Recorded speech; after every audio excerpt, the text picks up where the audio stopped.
ব্যাপারে একটু জানেন দেখুন। না, এক্সপেরিমেন্ট আমরা করিনি, একটাও করিনি, because it was a force change. So আর অপোনেন্ট, আই হোপ ওরা বেটার ক্রিকেট খেলেছে আমাদের থেকে, and we didn't bowl well at the beginning. So I hope when we come back and play them again, we will put up a better show. Okay? That's it.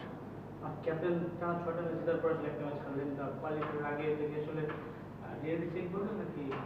No, I thought the opponent played better cricket than us. আমরা আমাদের plans execute করতে পারিনি starting-এ, and that is the reason we have lost.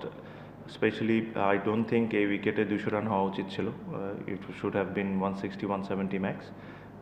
যদি আমাদের plan execute আমরা ভালো করে করতাম, so we didn't do. That's the reason we lost. Anyone? Okay, thank you. G. Just হচ্ছে যে এখন তো প্লাস এখন শেষ পর্যন্ত চলে আসছে, বিদেশি আসার ব্যাপারে কোনো আপডেট? না, এখনো কোনো আপডেট নাই, সত্যি কথা। উই উইল ট্রাই, জাস্ট হোটেলে যাওয়ার পর will talk about it. Thank you.